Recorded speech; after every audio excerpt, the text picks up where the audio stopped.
Okay, I'm going to get started by just welcoming everyone. Welcome to Wat Tung. Nice to see everyone. Sawadee Kap. Welcome to everyone who's joining us online as well. Today is our Pali Canon and English study group, which I'll explain to you guys what that is a little bit later. We actually start with meditation, so I'm going to guide you guys in a meditation session because this is an important component of your practice to be able to move the mind to enlightenment. The Buddha figured out how to move the mind to this enlightened mental state where the mind's completely peaceful, calm, serene, and content with joy. By the time you get to enlightenment, you no longer experience things like anger, sadness, frustration, and others. So meditation is an important part of that. So I'm going to guide you in a meditation session as we get started here in our class, and then I'll explain to you guys what the class is after our meditation. So if you'd like to join for the meditation, we start with some chanting to ease our mind into the meditation. If you'd like to see these chants, there's laminated sheets over there on the cabinet. You're welcome to help yourself, and you can even chant along if you'd like. You're going to see the chants. They're in the Pali language. I'm going to be chanting in the Pali language, but there's English translations there too to help you guys see what the actual words are, because Pali is no longer a spoken language today, but you can see what the actual words are. During the lifetime of the Buddha, he used chanting as a way to help his students to commit the teachings to memory. Every 2 weeks, his students would come together and they would recite his teachings orally, because during his lifetime, they didn't write things down because the technology didn't exist during that time frame. So they needed some kind of way of helping them to remember the teachings. So they would use chanting as a way to do that. So with the origins of chanting, you can see that there's nothing mystical or magical here with the chanting. It's not a rite, a ritual, or ceremony, or worship. It's not prayer or anything like that. In fact, there's none of those kinds of things in the teachings of the Buddha. If you've been exposed to things that people are referring to as Buddhist teachings that are rites, rituals, ceremonies, worship, prayer, and things like this isn't the teachings of the Buddha. There is no belief in the teachings of the Buddha. He's not teaching you to believe a bunch of things and hope something good happens when you die. He's teaching you how to train your mind now to get to the ideal life now. So these chants, they're no mystical or magical thing. It's not a rite or ritual, a ceremony, worship, or prayer. It's just to help ease the mind into meditation and get more benefit out of the meditation itself. That's how we use it today. If you read the English translations, you're going to see a lot of appreciation, gratitude, and respect for the Buddha. And because of this, I don't think that these chants were even created by the Buddha, because a Buddha wouldn't walk around and say, hey, chant these things to me out of respect for me. This would be the ego that would come in. Then an individual who's gotten to enlightenment, they don't have that ego. So the Buddha wouldn't have gone around and taught his students to chant these things to him. But if you learn from a teacher how to move from the anger, sadness, frustration, and all those other discontent feelings to this peaceful and joyful mental state, which is a permanent mental state that you'll experience all the way through the end of this life, then you would probably have a lot of appreciation, respect for that person too, because the Buddha didn't want anything or expect anything from his students. He was just there helping them to understand this enlightened mental state out of the kindness of his heart. So that's why I chant this, is it helps to ease the mind in the meditation and get more benefit out of the meditation itself. So if you'd like to chant along, you're more than welcome. After the chanting, you're going to hear me come in with some guidance where I'll be guiding you in the meditation just for a brief period of time, essentially instructing you and teaching you how to meditate while we're actually meditating. Then there's going to be a period of time where it's just quiet and we're all meditating together. Everyone here and everyone online will just all be meditating. Then we'll come out of the meditation with some more chanting, and that's where I'll start today's class. In terms of your body position for meditation, there's 4 positions that the Buddha taught: seated, lying, standing, and walking. And you would learn these different positions at different times because it's kind of like a tool belt. It gives you additional tools to use at different times because your body's not going to be able to permanently be in the same position all the time. You're going to need these different positions at different times. So I teach these in the different classes, courses, and retreats that I share. But today what I'll do is just give you a little bit of an introduction to the seated position just to help you get started, because this tends to be the primary position that people start in, and they kind of learn and they do a lot of meditation, and for some people in the seated position. So you could be sitting on the floor, in a chair. Maybe if you're at home, you're on a bench or in a sofa, in a wheelchair, anything like this. You can sit however you're comfortable. The guidance that I'm going to provide you are just suggestions for you to consider. It's not that everybody has to sit the same way, because that's not possible. So if you're on the floor, you might have some cushions under your rear. This will kind of help soften your seat. And if you're going to bring your legs together in the cross-leg position, you would like to just do that lightly. Whereas if they're real tight, it can impede the circulation and can cause pain in the lower body. So you like to just bring your legs together lightly.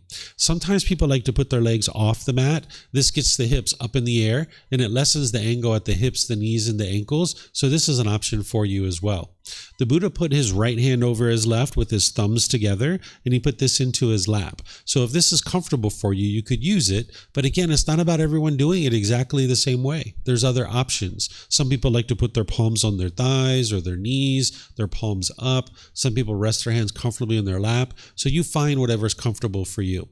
And that's the same thing for anybody in a chair, on a bench, or sofa, or wheelchair. Find whatever's comfortable for you.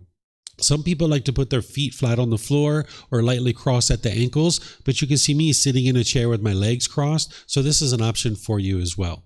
And then you can put your hands and arms wherever you're comfortable. In terms of your upper body, it's helpful if this is erect with the sternum up and the shoulders back. This will help keep the mind attentive and alert during the meditation, because this is a dedicated, active, purposeful training session where you're eliminating certain unwholesome qualities from your mind and you're cultivating certain wholesome qualities in your mind, and you like the mind to be attentive and alert during the meditation. So by having the sternum up and the shoulders back, it helps to keep the mind attentive and alert, because if you were slouched, the mind would have a tendency to be dull or lethargic. But if you were real rigid, the mind could be overactive or uptight. So you'd like the upper body to be erect with the sternum up and shoulders back, because it keeps the mind attentive and alert, and it also makes it easy for you to breathe in through the nose and out through the nose. So again, I'm going to ease us into meditation with chanting, which you guys are welcome to join in on. Then I'll come back in with the guidance to be able to help you. Arahang Samma Sambuddho Bhagava Bhutang Bhagavanang Apivateyami Savakato Bhagavata Tammo Dhammang Namasami Supatipano Bhagavato Sāvaka Saṅkho Sanghang Namami Namo Rasa Bhagavato Arahato Samma Sambuddhassa Namo Rasa Bhagavato Arahato Samma Sambuddhassa Namo Rasa Bhagavato Arahato Samma Sambuddhassa Iti piso Bhagava Arahang Samma Sambuddho Vicacaranang Sammuno Sakato Rokavitu Anupero Purisa Dhamma Sati Satatawa Manusram Bhutto Bhagavati.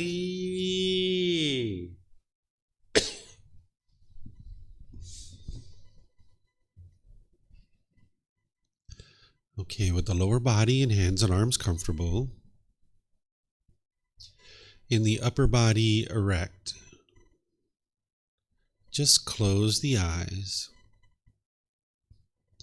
and start breathing in through the nose and out through the nose. Here you're just looking to establish the breath. A nice, natural, steady, consistent breath. Not forced or controlled, just a gradual inhale through the nose, experiencing the full breath. And then whenever you're ready, exhale out through the nose. Breathing in and out.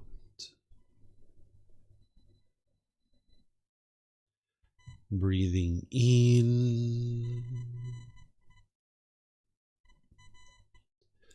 and out.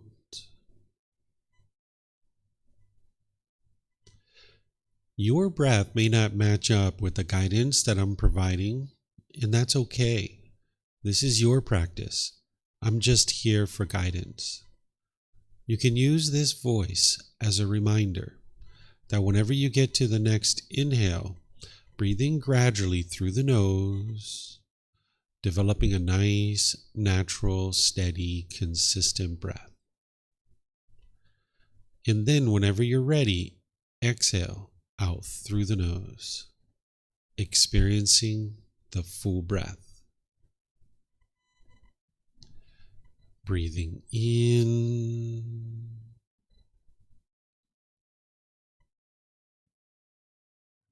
and out.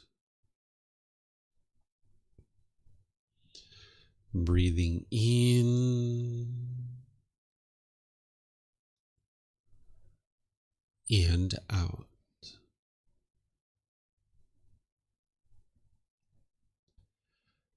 With the breath well established, start fixating the mind on the breath, either the sound of the breath coming into the nose or the sensation of air moving over the skin into the nose. The breath is the present moment. Fixate the mind on the breath, the present moment. Breathing in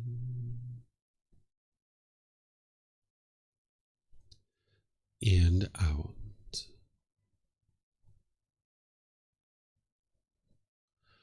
Breathing in and out.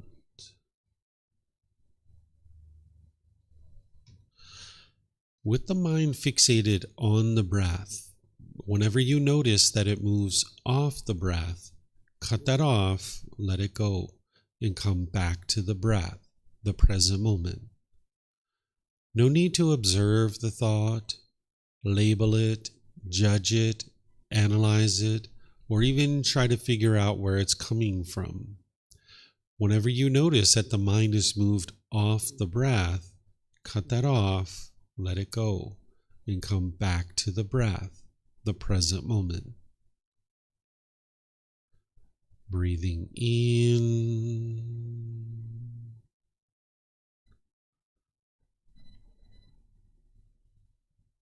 and out.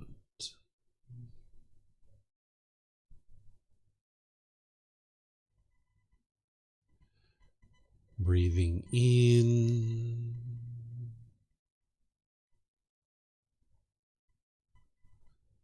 and out.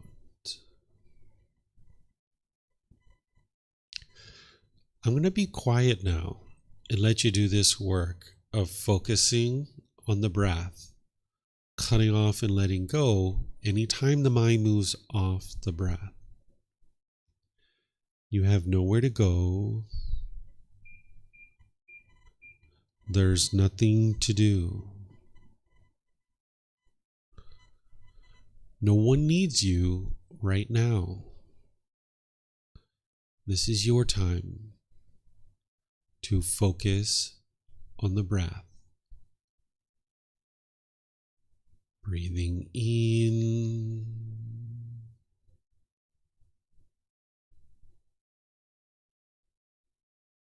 and out.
Arahang Samma Sambuddho Mahakawa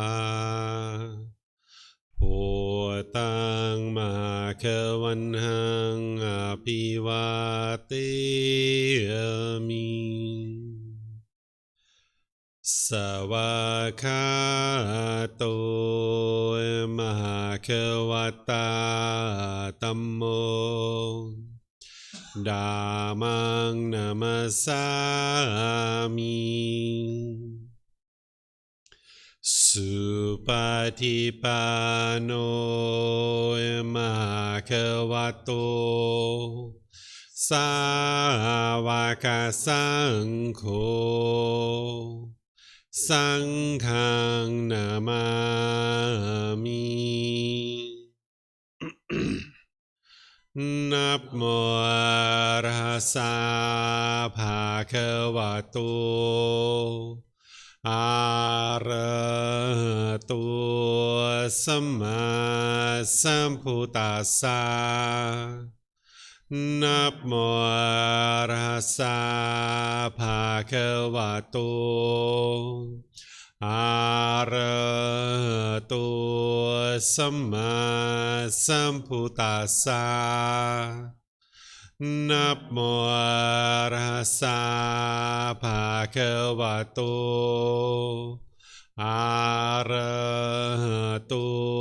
Samma Sambuddhassa Iti piso Mahakawa Arahang Samma Sambuddho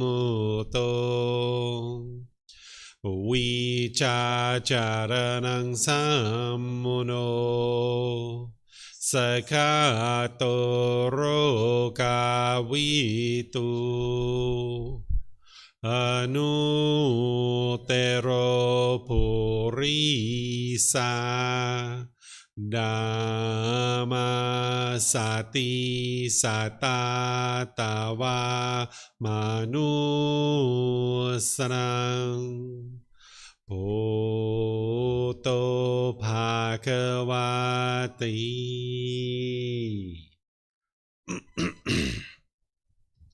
Okay, if you guys would like to slowly make your way out of meditation. Again, welcome to all of you guys. Nice to see everyone here at the temple. Welcome to everyone joining us online as well. As I was mentioning, today is our Pali Canon and English study group, which is a time that we come together to be able to study the original words of the Buddha and help you journey on the path to enlightenment. We have many different programs here, different courses, classes, retreats, and there's foundational programs that are really great for people to get started in. On Sundays and Wednesdays, I teach something called the Group Learning Program, which is where we go chapter by chapter in this book. This is the first book of our book series, where this really helps you to develop a foundation in the path to enlightenment. It's titled Developing a Life Practice, the Path That Leads to Enlightenment. This is the first book of the book series that will really help you to be able to develop that understanding of the teachings of the Buddha and help you train your mind to enlightenment. You can actually get this book for free. You can download it from our website for free. You can take it and go print it. You can get printed versions here by just reimbursing us for the printing cost, and we'll use that money to be able to purchase additional books, or you can order it on Amazon.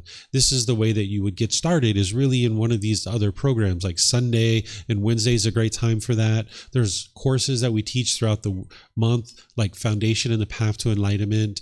This Monday, I'm going to be starting a course called Harmony in Relationships, where 9 to 3 p.m. each day, Monday through Friday, I'm going to be teaching students how to develop harmony in their relationships. Because the way that you get to peace and joy is not through changing other people. That's not what's going to get you to peace and joy. The Buddha didn't teach a bunch of rules and commandments that everybody needs to follow, and he wasn't going out into the world and trying to convince other people to do anything. He was teaching you how to train your mind. There's certain pollutions that are in the unenlightened mind, that when you understand what these are, and then you use the tools and techniques that he taught to uproot those out of the mind, this is where the mind starts to experience the qualities of enlightenment. Through gradual training, gradual practice, and gradual progress, you can move your mind to enlightenment.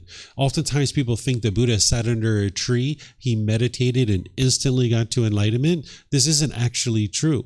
You can see it in his original teachings that he talks about this gradual training, gradual practice, and gradual progress. So what you're doing on the path to enlightenment is you're cultivating wisdom. That's what's going to actually help you to experience improvement in your day-to-day life. That there's no rites, rituals, ceremonies, worship, or prayer that's going to ever help you to be able to cultivate wisdom. The reason why you experience certain results in your life is from decisions that you make. If you make decisions wisely, you will experience wholesome results or wholesome karma.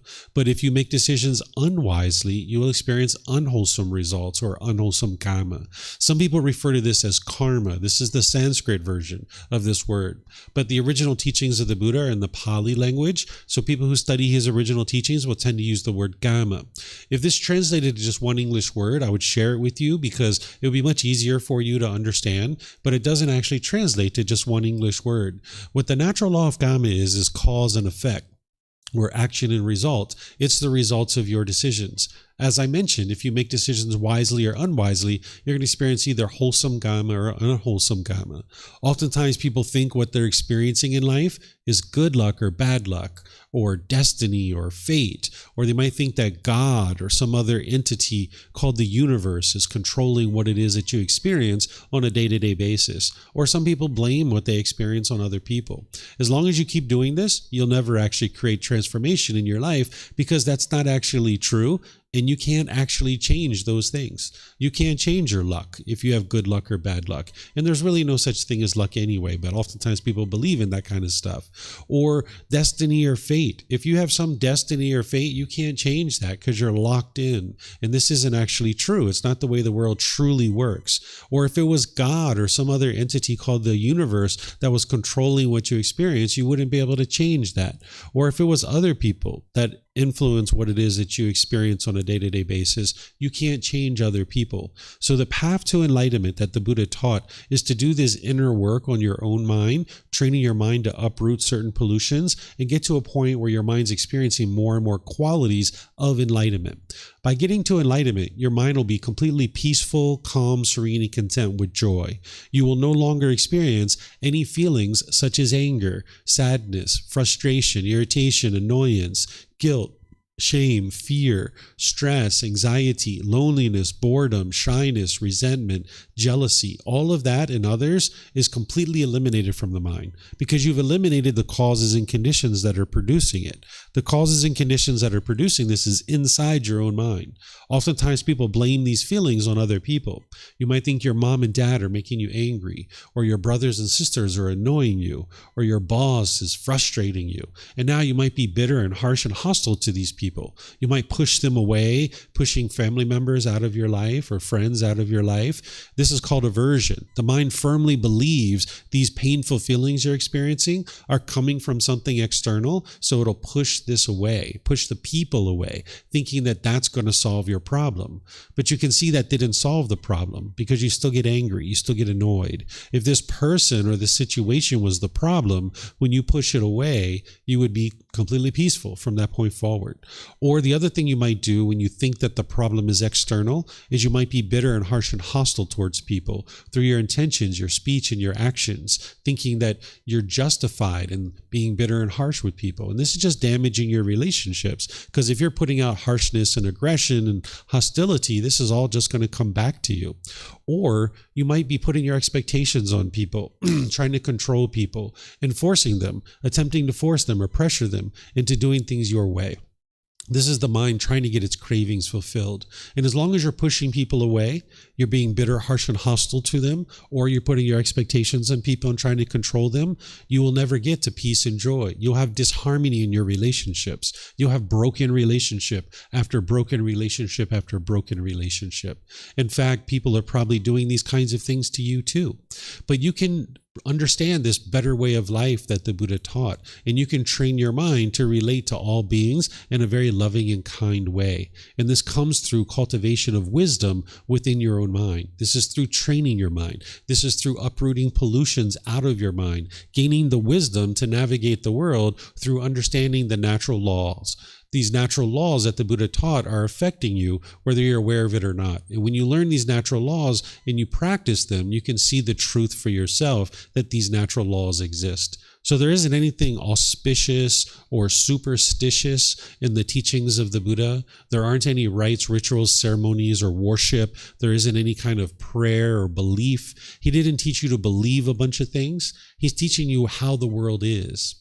He's not teaching you the way the world should be. He's teaching you the way the world is. Because when you're struggling and having difficulties in your day-to-day life, this is because the mind just doesn't understand the way the world is. You're living in a world that you don't understand, and you're not able to navigate the world peacefully based on these natural laws. So when you awaken to the wisdom of these natural laws, more and more you can navigate the world peacefully and harmoniously with all beings around you. So there's various programs to help you be able to get started with understanding these. This particular program, which is called the Pali Canon English Study Group, we study volumes 2 through 13 of the book series that I share. Volume 1 is the best place to start, but then as students kind of build up their foundation, they move into this particular program. And if you're here for the first time, which I know many of you guys are, it's okay. You're going to learn plenty today. The way I teach this class is to help everybody learn something by the time that they're done. So don't worry, you'll still be able to learn, but just understand this isn't where most students usually would start in a program like this. Because right now, we're actually in volume 11 of this book series. It's titled The Realms of Existence. This is where the Buddha teaches you about realms like hell, the animal realm, afflicted spirits, the human realm, and the heavenly realm. And as you guys heard me share, there's no belief in the teachings of the Buddha. You can actually independently verify this cycle of rebirth that he taught. You can independently verify the realms of hell, animal realm. Of course, you've already verified that. The afflicted spirit realm, which is like ghosts. The human realm, you verified that already, and the heavenly realm. You can actually verify these things. You might not have the wisdom of how to do that right now, but that's part of what someone might learn on the path to enlightenment if they decide they would like to pursue that. So you're going to be learning some chapters here that may be beyond what it is that you've actually studied if you haven't learned the foundation. Because what we do in this program is we study through more of a study group, where all of our other programs, I teach in a more traditional method, where I'll be sitting here teaching 15, 20, 30 minutes, opening up to questions, teach another 15, 20, 30 minutes, open up to questions. The way that we do this program is we have these chapters in the book where I invite someone here or online through Zoom to be able to read the chapter. And these chapters are kind of short. You can see this one here. This one's about a page and just that little bit right there. And if somebody reads this, then I will share some teachings on it for about 5 minutes or so, and then I'm going to open up to any and all questions that you guys would like to ask. So if you would like to volunteer to read, all you need to do is come get a microphone here in the white bowl at the front of the room. You press the gray button, you'll see the lights come on, and then you can just hold it up to your chin, and then we'll hear you here at the temple, and they'll be able to hear you online. If you speak here without a microphone, they won't hear you online. And you can keep these microphones with you because you might actually have a question, or someone around you might have a question. And then if you're not using it, if you could just turn it off, then we won't get feedback through the speakers. So you can take these microphones back with you. And then for anybody who's in Zoom, if you would like to volunteer to read, you can electronically raise your hand and then unmute your microphone and ask any and all questions that you like. And when we get to the question period, if you guys could use the microphones, that would be great so everyone could hear you online. And then for those of you guys that are in Facebook, YouTube, or in Zoom, you can ask questions by putting that into the comment section, or you can raise your hand in Zoom and ask any questions that you like.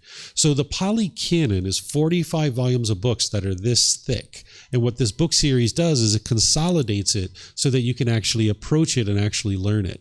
These 45 volumes of books, this is the largest, most complete collection we have of the teachings of the Buddha. And it's been translated into other languages. We call it the Pali Canon because it's in the Pali language. And this at one time was a spoken language, but today it's not a spoken language. So it's been translated into other languages. languages. So we have it in English, and we've consolidated it in a way that you can approach it and learn it and grow and develop and see your mind moving closer and closer to this enlightened mental state.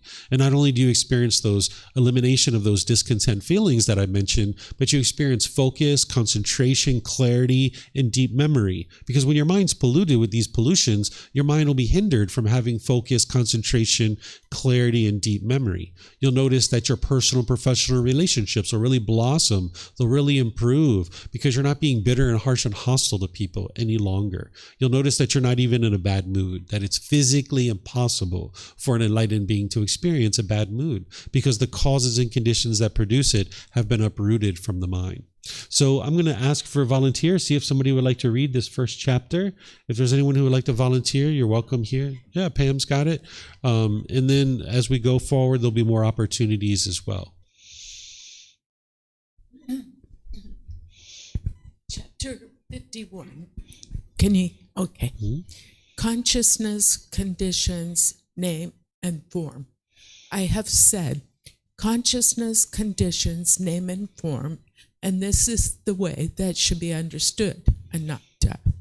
If consciousness were not to come into the mother's womb, would name and form develop there? No, venerable sir. Or if consciousness having entered the mother's womb were to be deflected, would name and form come to birth in this life? No, venerable sir.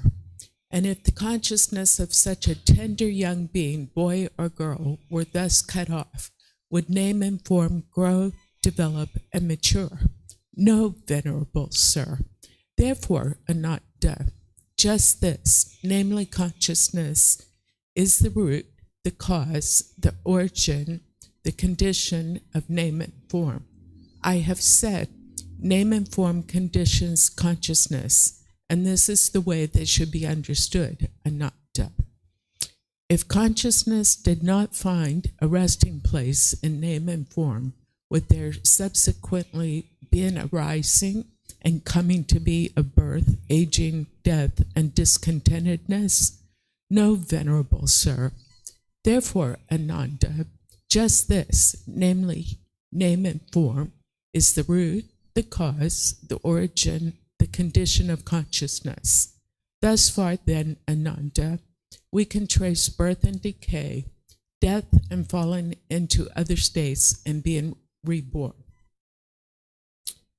Thus far extends the way of designation, thus far extends the way of concepts, thus far is the sphere of understanding, thus far the round goes as far as can be discerned in this life, namely to name and form together with consciousness. Okay, thank you, ma'am.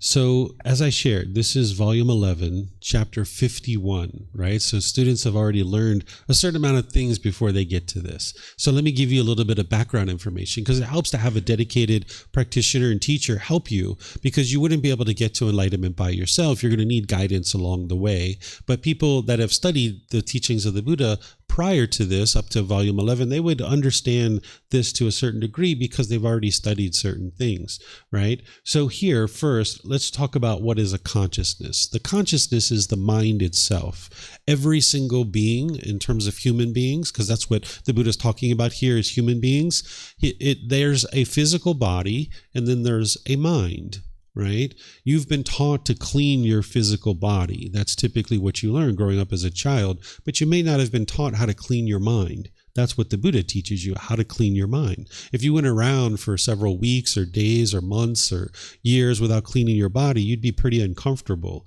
And this is why you experience uncomfortableness in your mind, because if you're not cleaning your mind, you're going to feel pretty uncomfortable. That's the stress and the anxiety and these other feelings that you have. So the Buddha is going to teach you how to clean the mind throughout all of his teachings. And it's referred to as a consciousness or the mind itself, right? So these coming together of these two things, the physical body and the mind, that's what we refer to as a person or a human being in the case of a human being. So the consciousness is the mind. And when you look at the Buddha's definition of what a name and form is, this is essentially the physical body.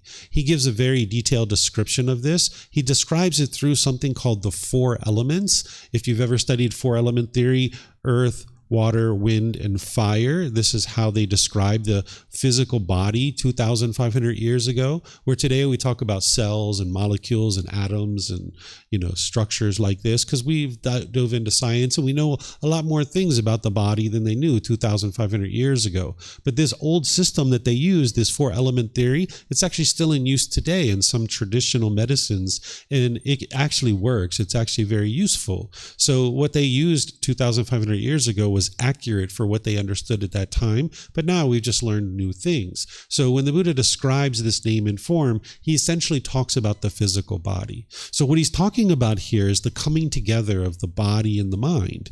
And he's essentially asking his students in a way that can help them to learn. This is one of the ways the Buddha would teach, is he would ask questions, and then the student had to kind of think about it and figure it out, and then they would answer it. And now, because they have that wisdom on board, they're more likely to retain it. Whereas if a teacher just tells you a bunch of things, you're going to have to absorb that and retain that. Whereas if this teacher asks you questions and you have to bubble that understanding up in your mind, then you'll tend to retain it better as wisdom in your own mind. So here the Buddha is a master at asking questions that lead you to a certain understanding for yourself. So he says, I have said, meaning the Buddha, that consciousness conditions name and form, meaning that name and form is not going to continue unless there's a consciousness. There needs to be a consciousness in order for this name and form to continue. In other words, for a being to become a being, there needs to be a consciousness and there needs to be a physical body. Without these two things, you don't have a being, and without the mind, this physical body isn't going to continue. So he explains this in dependent origination, another teaching before this. So that's why he's saying here, hey, I've already said this. I've already said that the mind needs to come together with this physical body in order for there to be a being to come into existence. So he says, in this way, that should be understood. So he's explaining, hey, this is what I've already taught. So now that I've taught that, if consciousness were not to come into the mother's womb, would the physical body develop there? Right? That's what he's saying. And you can ask yourself, would that happen? If a mind didn't come into the womb, would there be the ability of this particular thing to occur, that a being would exist? And of course, the answer is no, right? This sometimes occurs, that sometimes an egg and a sperm comes together, but there's no consciousness that comes into the womb of the woman. So therefore, it doesn't turn into a being. And sometimes it can just be kind of discharged out of the woman, and it's just kind of like matter. It's not an actual being at all because there's no consciousness there, right? So the answer is no, Venerable Sir. Or if consciousness have entered the mother's womb, were to be deflected, would name and form come to birth in this life? And that's essentially also what I'm describing, right? Like, say there's an egg and a sperm, but now the consciousness comes in, but it's deflected. It's not kind of absorbed into this particular matter of this egg and sperm coming together. And the students say, no, that it wouldn't come to be. There wouldn't be this being that comes to be. And if the consciousness of such a tender young being, boy or girl, were thus cut off, would name and form grow, develop, and mature? Meaning, like, once the name and form comes in, if somehow it was cut off, we might think about that as like a termination of a pregnancy, right? Would this continue? Would this being continue to grow and develop and mature? Well, no, it wouldn't. Therefore, Ananda, just this, namely consciousness, is the root, the cause, the origin, the condition of this physical body to come into existence, right? So the Buddha is helping you to see this root cause. All throughout his teachings, he's showing you cause and effect, cause and effect, cause and effect, action and result, this natural law of karma that I was mentioning at the beginning, right? So he's helping you to be able to see that it's the mind itself that's going to determine whether a being actually comes into the world, that there needs to be this merging of the physical body and the mind in order for there to be an actual being. He says, I have said name and form conditions consciousness. In this way, that should be understood. If consciousness did not find a resting place in the physical body, there would subsequently be an arising and coming to be of birth, aging, death, and discontentedness? And the answer is no. So essentially what he's saying, if there's no being that comes into the world, this being, it doesn't exist. So therefore it's not going to experience discontentedness. Because part of what the Buddha is teaching you is that if you purify your mind and you eliminate these pollutions, you'll get to peace and joy in this life where your mind's permanently peaceful and joyful. And you can see that the mind's experiencing that. And you won't experience rebirth. You won't come back into the world and experience life all over again. That's what you've been doing up to this point. You've had countless rebirths over and over and over and over again. Again, this is something you can independently verify. Right now, you might not have the wisdom of how to do that, but in this book, volume 11, chapter 105, I put 17 different criteria to help you to be able to learn how to independently verify the cycle of rebirth. Right now, you might be believing you only have one life, but you don't have any evidence that you only have one life. Just because right now you might not be able to remember your past lives, but as you're eliminating the pollution out of your mind, there's the potential that you'll observe your past lives. And if you have this experience, then you'll have confirmed the cycle of rebirth. But there's other ways besides that to independently verify the cycle of rebirth. So what the Buddha is saying is that if this consciousness doesn't come in to this physical body, there would not be birth. Right? Because the body wouldn't be able to grow, mature, and come into the world. And if there's not birth, there's not going to be aging, there's not going to be death, and there's not going to be any discontentedness. The anger, sadness, frustration, and all those other discontent feelings. Right? And his students say, no, those things wouldn't exist. Therefore, Ananda, which Ananda was one of his close students, just this, namely, this physical body, is the root, the cause, the origin, the condition of consciousness. So these two things need to come together. Thus far, Ananda, we can trace birth and decay, death and falling into other states, and being reborn. Right? So we understand the origin of rebirth, which is this consciousness coming into the world, right? And there's other conditions that lead to a consciousness that you learn in dependent origination. So if you study dependent origination, which is in volume 5, chapter 14, you'll be able to see what are the conditions that lead to consciousness, because the Buddha teaches you what leads to a consciousness. There's actual conditions that lead to that. So that's what he's helping you to be able to eliminate. So then he goes into this other part right here, which I don't exactly understand where this kind of fits in. But then ultimately he just says, namely, to name and form together with consciousness. That's what actually leads to rebirth, right? So the goal that the Buddha is teaching you is to get to the elimination of discontentedness. That's what he's teaching you as part of his teachings. He repeats that over and over and over again. If you read his teachings, he's teaching you how to get to this enlightened mental state where your mind's completely peaceful and joyful. That's what he focuses you on. But also by getting to that, then there isn't rebirth in the cycle of rebirth. So the Buddha doesn't use rebirth as like a way to guilt, shame, or fear you into learning anything or doing anything. Because remember, he was already peaceful. His mind already got to this peace and joy. He wasn't trying to convince you or guilt or shame or fear you into anything. Because why would he use guilt, shame, and fear to teach you how to eliminate guilt, shame, and fear? Because that's part of what he's teaching you to eliminate, right? So he's not using that in order to get you to do anything. He's actually just helping you to see what it took for him to get to this peaceful and joyful mental state. And by way of getting to enlightenment, you won't experience rebirth. So there's times where he teaches you this to help you understand that by purifying your mind, you won't experience rebirth either, just so you can see that connection. So this is just one place where he's kind of boiling it down to the very detailed level to help you see what's actually occurring. But it's dependent origination that really goes through this in a lot of detail. This is just kind of calling out a particular part of this important teaching.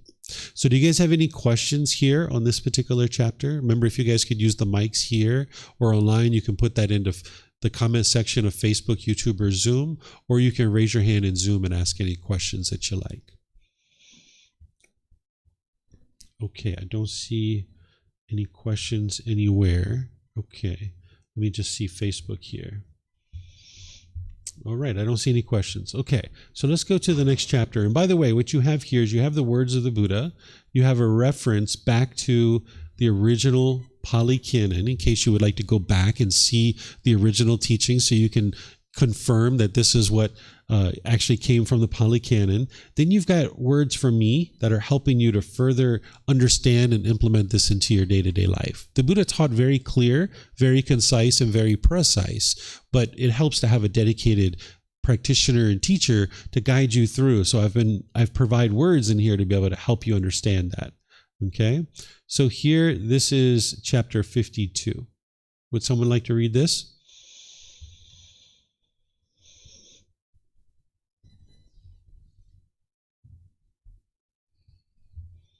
You got it, Rachel? Okay.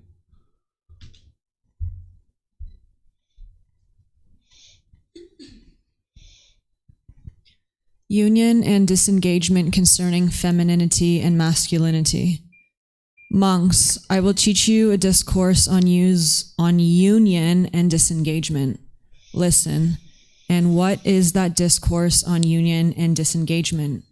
A woman, monks, attends internally to her feminine faculty, her feminine behavior, her feminine appearance, her feminine aspect, her feminine desire, her feminine voice, her feminine decoration. She becomes excited by these and takes delight in them. Excited by them, taking delight in them, she attends externally to a man's masculine faculty, his masculine behavior, his masculine appearance, his masculine aspect, his masculine desire, his masculine voice, his masculine decoration. She becomes excited by these and takes delight in them. Excited by them, taking delight in them, she desires union externally, and she also desires the pleasure and joy that arise on account of such union. Beings who are delighted with their femininity enter upon union with men. It is in this way that a woman does not transcend her femininity. A man, monks, attends internally to his masculine faculty, his masculine behavior, his masculine appearance, his masculine aspect, his masculine desire, his masculine voice, his masculine decoration. He becomes excited by these and takes delight in them. Excited by them, taking delight in them, he attends externally to a woman's feminine faculty, her feminine behavior, her feminine appearance, her feminine aspect, her feminine desire, her feminine voice, her feminine decoration.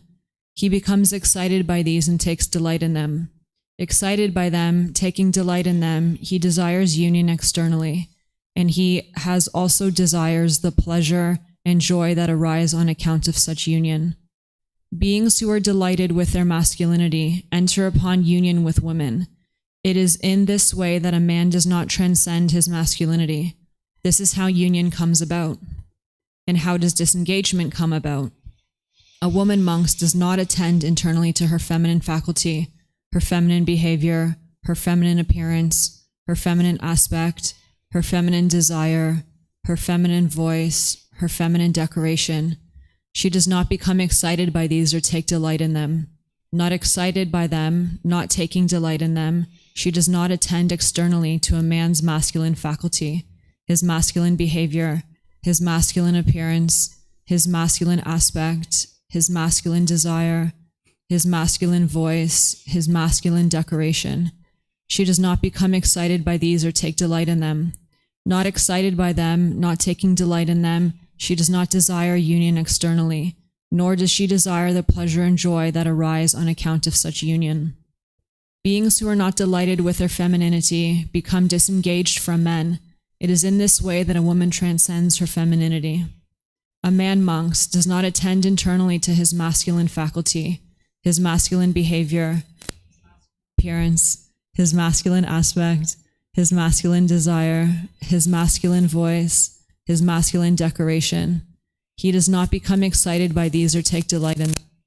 Not excited by them, not taking delight in them, he does not attend externally to a woman's feminine faculty, her feminine behavior, her feminine appearance, her feminine aspect, her feminine desire, her feminine voice, her feminine decoration.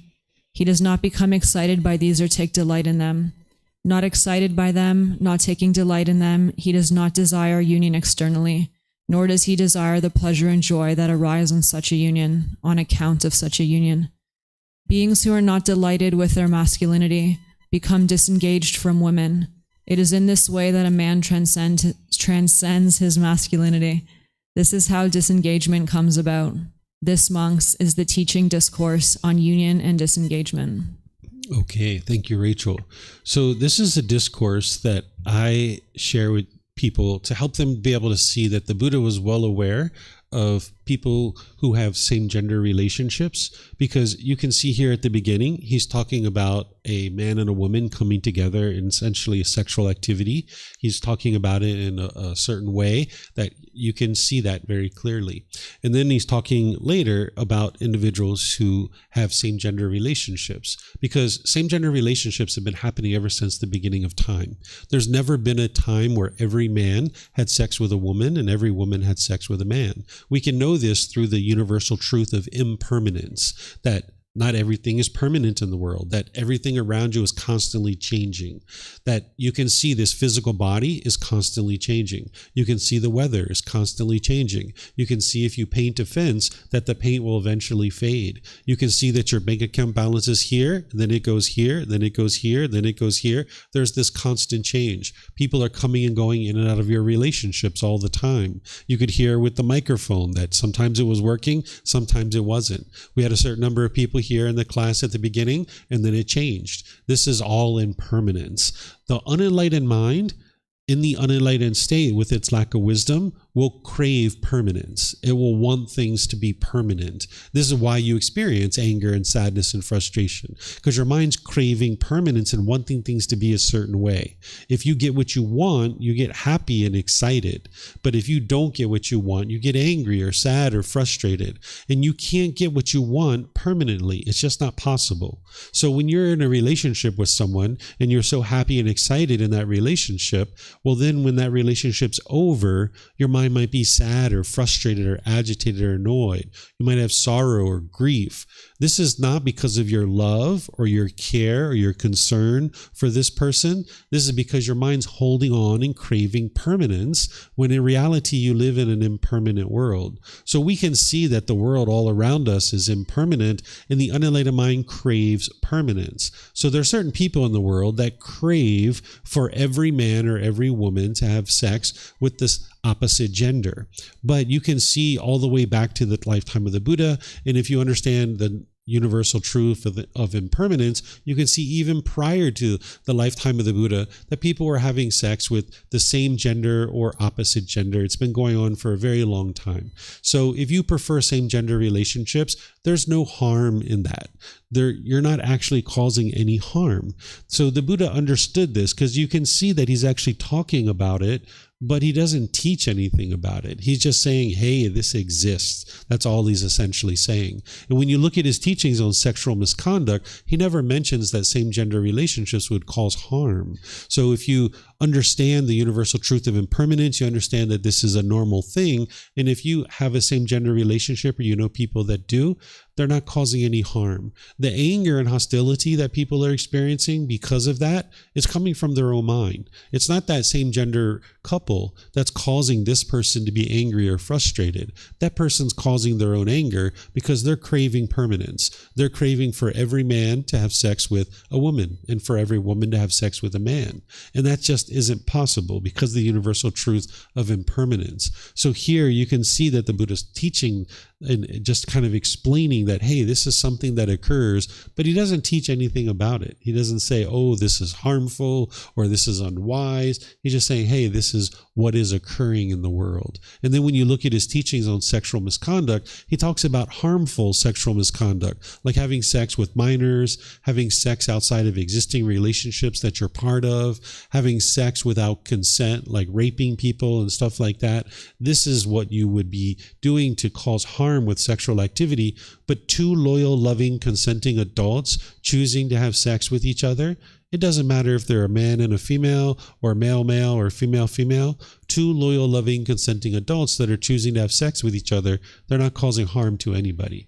And the teachings of the Buddha are all about ensuring that you're eliminating the harm that you're causing to living beings, because any kind of harm that you cause is just going to come back to you. So this is just a chapter to help you to be able to see that same-gender relationships are very normal. They've been going on for a very long time. And if that's something that you have, it's completely normal. You're not causing any harm whatsoever. Or if you know people that do have same-gender relationships, it's completely normal. So do you guys have any questions on this here? No questions? Okay. I'm going to just look online and see if we have anything here. All right. I don't see anything here. All right. So now let's go to the next one. This is chapter 53. Is there someone who would like to read this one? Yeah, Terrence. Let me check one moment. 1, 2. I think this is a very long chapter, if I remember. Yeah, this is a very long chapter. So let's just read part of it, Terrence, and I'll just teach a portion of it. I'll kind of stop you at a certain point. Can you hear me? Okay, Yep. good. Why human beings are seen to be unwholesome and wholesome. Then the Brahmin student Sita, Tadeya's son, went to the perfectly enlightened one and exchanged greetings with him. When this courteous and friendly talk was finished, he sat down at one side and asked the perfectly enlightened one, Master Gotama, what is the cause and condition why human beings are seen to be unwholesome and wholesome? For people are seen to be short-lived and long-lived, sickly and healthy, ugly and beautiful, uninfluential and influential, poor and wealthy, low-born and high-born, unwise and wise.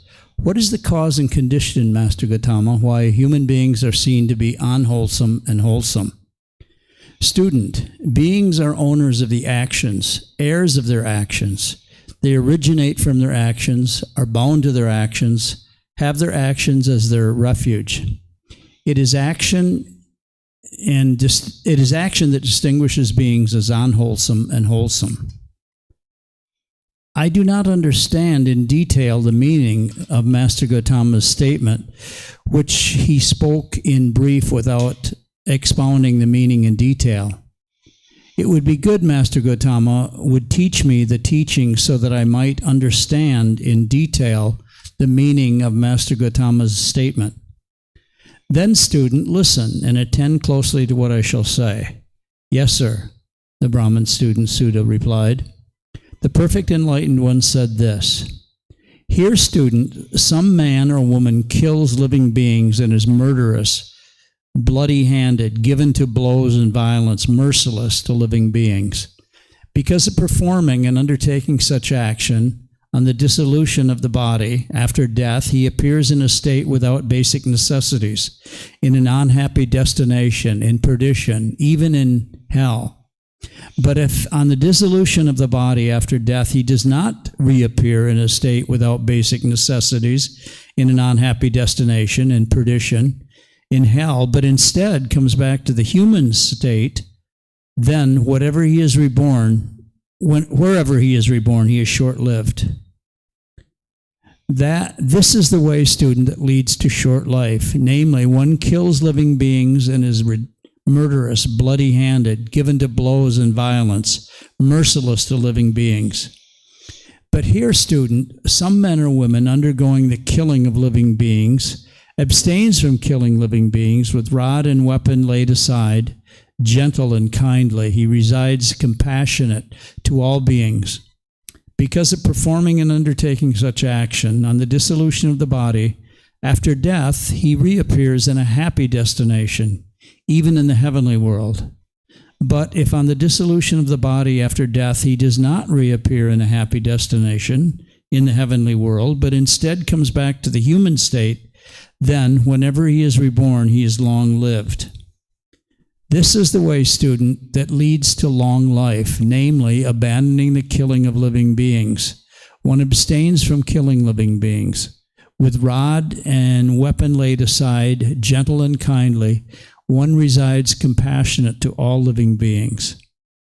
Here, student, some man or woman is given to injuring beings with a hand, with a rod, with a stick, or with a knife. Because of performing and undertaking such action, on the dissolution of the body after death, he reappears in a state without basic necessities, in an unhappy destination, in perdition, even in hell. But if instead he comes back to the human state, then wherever he is reborn, he is sickly.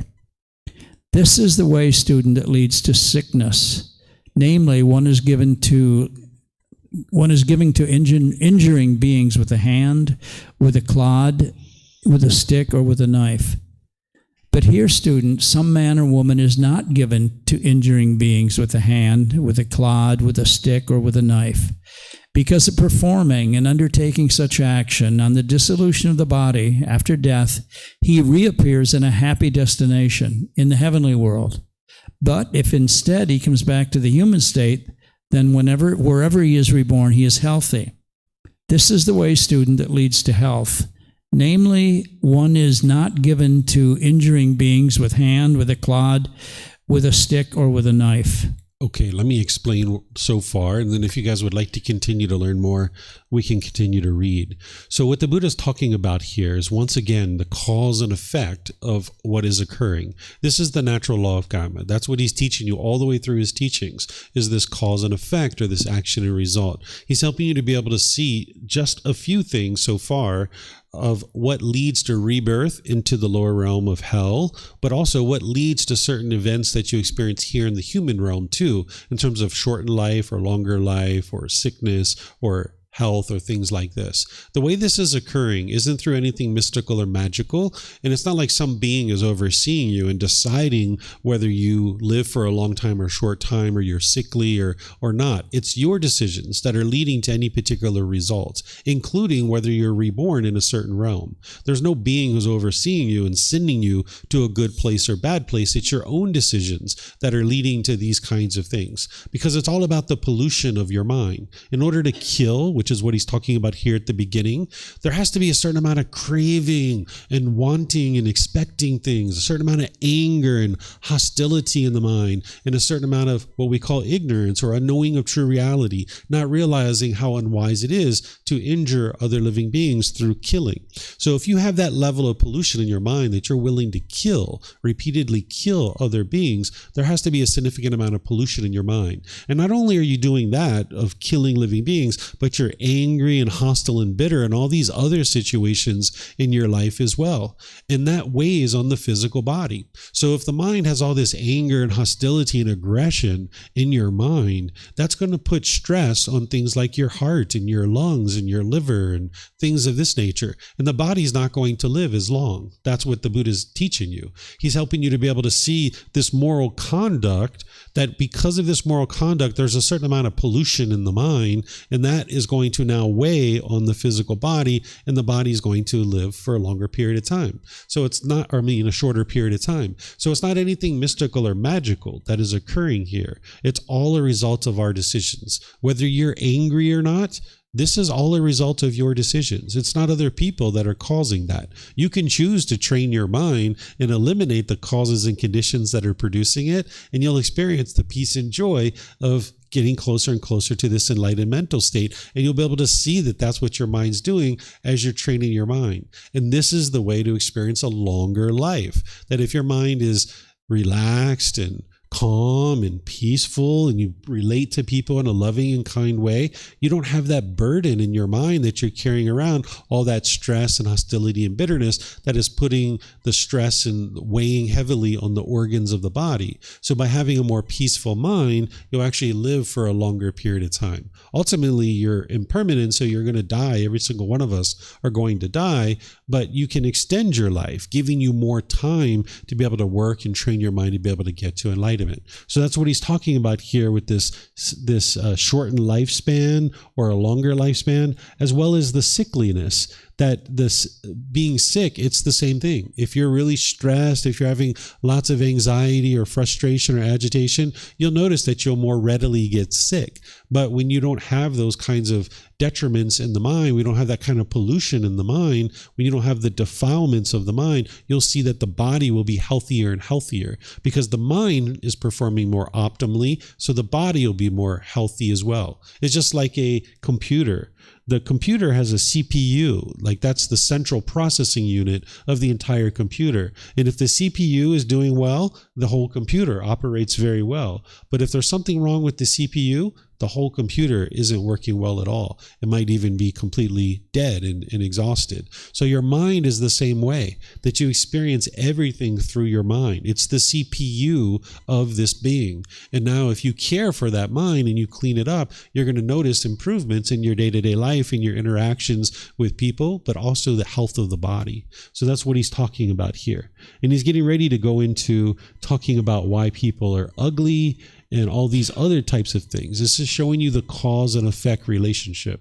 Because like being ugly, if somebody considers himself ugly, even though I wouldn't ever say that to somebody that I thought that they were ugly. I'm not looking at anyone particular when I'm talking about you looking ugly. I'm not looking at anyone particular, but I wouldn't say that to somebody. But it helps us to understand why we see what we see. If you see someone really beautiful, really handsome in the world, you can understand that it's from decisions that this person has made in their previous lives in this life. And if you see somebody that looks opposite of that, you can understand where that comes from, right? And you don't have to feel guilty or shameful about this. You can just understand that there are certain decisions that lead to these kinds of things. And that's what the Buddha is helping you to be able to see. So this next part, he's talking about someone who would be ugly, because here he's talking about someone who has anger, they have an irritable character. When they're criticized even a little, they get offended, they become angry and hostile and resentful.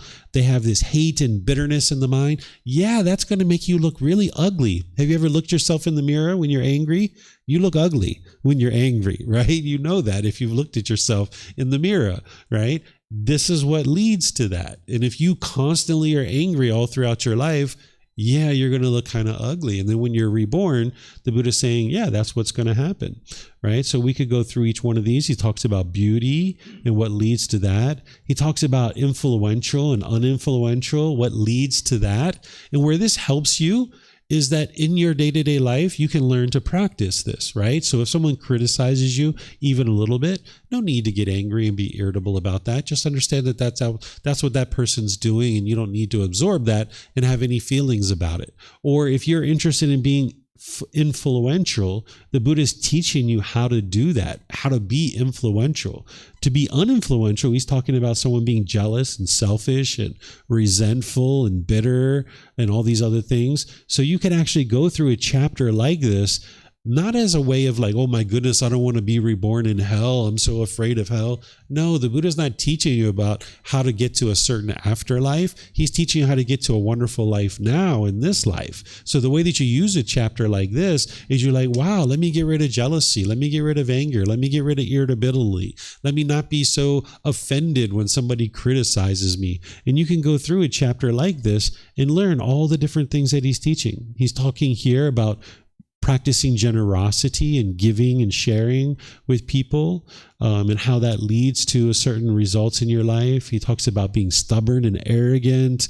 So you could go through a chapter like this and gain so much insight. And then as you implement this, that's where you see the real truth. Because you can learn it, and it's like, that's interesting. You can start reflecting on it to independently verify. You're like, yeah, I can see how when I'm angry, I am ugly. Well, now start practicing being polite, kind, friendly, and respectful. This is how you learn, reflect, and practice. And that's what ultimately gets you to the results of wisdom, to be able to see the truth for yourself. You'll see that your appearance will gradually improve as you're training your mind. You'll see your eyes become brighter, your skin complexion becomes brighter, your facial expressions soften. You'll see that people will relate to you more and kind of talk to you. You'll have people that you don't even know. You're walking down the street or you're at a doctor's office, and they'll just start talking to you because they see you and you're so cheerful and so bright. Or maybe in the past when you were more disgruntled and angry and people didn't really want to talk to you and they're kind of standoffish, they weren't interested in talking to you. Or now when you go around being cheerful and bright all the time, you start noticing how much easier it is to make friends and get a job or whatever it is that you would like to do. So that's where you really see the truth about the teachings of the Buddha, is through your practice. You would like to learn his teachings, examine them and investigate them, reflect on them to independently verify through your reflection whether they're true or false, but then practice them, integrate them into your day-to-day life, change the way that you make decisions, and that's what's going to lead to improved results for you in your day-to-day life. And then you'll see the wisdom and you'll know that his teachings are 100% true. So do you guys have any questions on this particular chapter? I didn't go through it all the way because it's quite long, and I think that you guys can read this on your own if you'd like. Any questions here? Let me see if we have any questions online.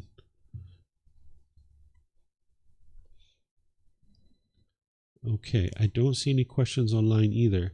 Okay, so what I'm going to do is I'm just going to end class here by thanking all of you guys for joining for our class. Thank you for being interested in learning the teachings of the Buddha. If you would like to learn more, there's plenty of opportunities for you to do that. Tomorrow morning at 9 a.m., I'm going to be in chapter 3 of this first book.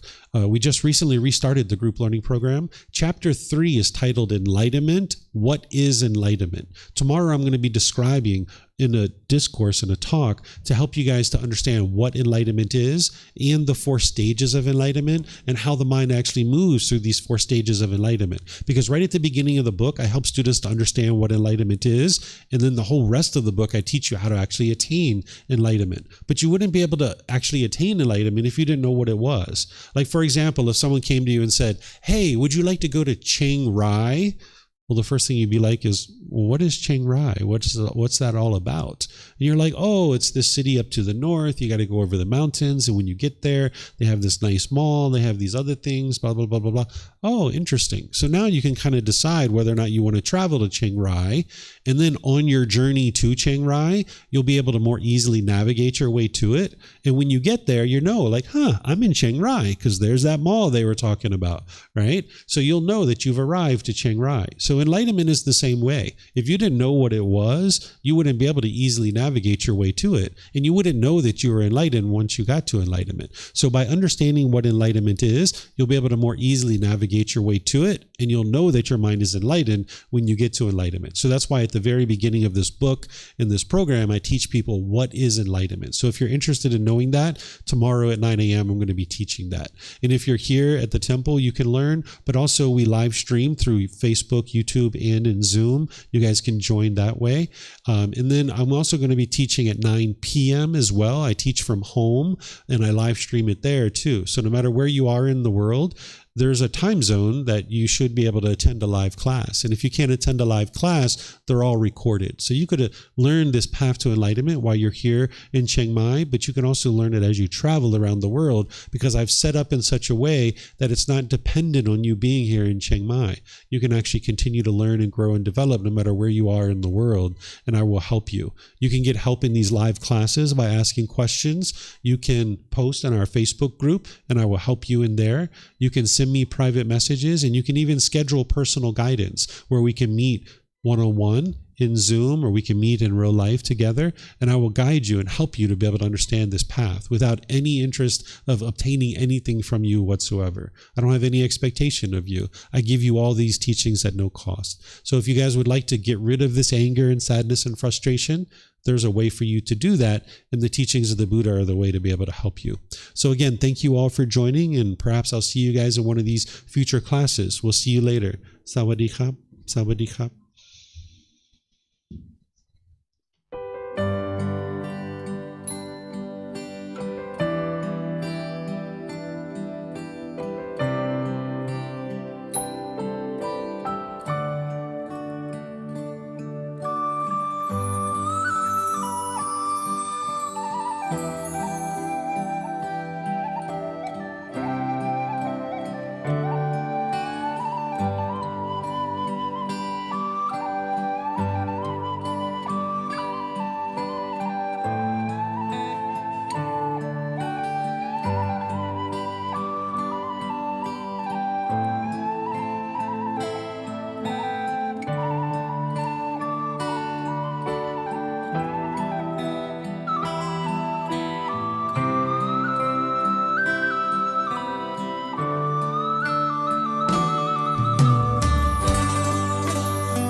Thank you again for watching. Enjoy your meditation.